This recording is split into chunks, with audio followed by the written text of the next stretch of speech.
Alhamdulillah, wassalatu wassalamu ala rasulillah. Assalamu alaikum wa rahmatullahi wa barakatuh.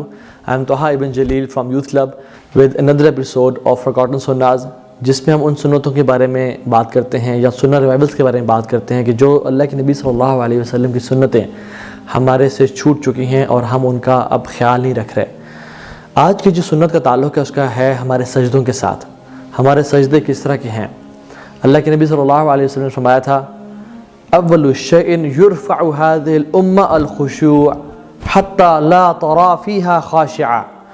سب سے پہلی چیز جو اس امت سے اٹھا لی جائے گی وہ کیا ہوگا؟ الخشوع. حتى لا ترى فيها خاشعا، کہ تم دیکھو گے اور تمہیں کوئی خشوع والا انسان نظر نہیں آئے گا. ہمارے سجدوں کی کیا حالت ہے؟ ایسے جیسے والعیاذ باللہ زمین پہ ٹکرے مارنا. اللہ کے نبی صلی اللہ علیہ وسلم نے فرمایا الا وانی نہیت ان اقرأ القرآن راکعا او ساجدا. جان لو میں نے تمہیں منع کیا ہے قرآن پڑھنے سے رکوع کی حالت میں اور سجدے کی حالت میں. فاما الرکوع فعظموا فیہ رب جل وعلا. رکوع میں اپنے رب کی حمد و ثنا بیان کرو، تعظیم بیان کرو. واما السجود فاجتہدوا فی الدعاء. اور جہاں تک سجود کا تعلق ہے اس میں کثرت کے ساتھ جد و جہد کے ساتھ دعائیں کیا کرو. رسول اللہ صلی اللہ علیہ وسلم کی انسٹرکشن سبحان اللہ اس امت میں آج کی نظر نہیں آتی. پہلی بات تو یہ کہ رکوع اور سجدے کی حالت میں قرآن پڑھنے سے اللہ کی نے منع فرمایا ہے، کیونکہ قرآن کی تعظیم اور بلندی کا یہ مقام ہے کہ ہمیں قیام کرتے ہوئے قرآن کی تلاوت کرنی چاہیے. رکوع اور سجدے کی حالت بڑی ہیوملٹی اور ہمبلنس کی ہوتی ہے، تواضع کی ہوتی ہے. اس میں قرآن پڑھنے سے اللہ کے نے منع فرمایا ہے. اور ایک اور چیز جو علماء بیان کرتے ہیں وہ یہ کہ سجدے میں اور رکوع میں قرآن پڑھنے سے اس لیے منع کیا ہے تاکہ ہم سجدے میں کثرت سے دعاؤں پہ فوکس کریں، صرف دعا کرتے رہیں اللہ تعالیٰ سے اور قرآن کی تلاوت نہ کی جائے.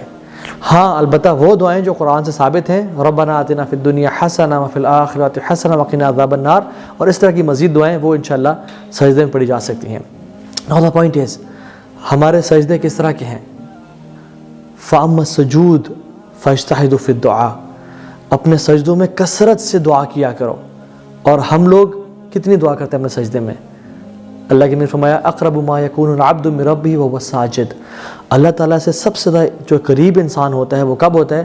جب وہ سجدے کی حالت میں ہوتا ہے. فاکثر دعا، اپنی دعا کو کثرت سے کیا کرو. یہی وہ ٹائم ہے جہاں پہ دعائیں قبول ہوتی ہیں. ہم چاہتے ہیں ہماری دعائیں قبول ہوں، ہمیں اپنے سجدوں کو لمبا کرنا چاہیے اور اللہ کے نبی کی اس سنت کو جو کہ بھلا دی گئی ہے اس کو اپنی زندگی میں تازہ کرنا چاہیے. اللہ تعالیٰ ہماری دعائیں قبول بھی فرمائے گا اور انشاءاللہ ہمیں ہماری دعاؤں کو ہمیں نوازے گا بھی صحیح. بارک اللہ فیکم. السلام علیکم ورحمۃ اللہ وبرکاتہ.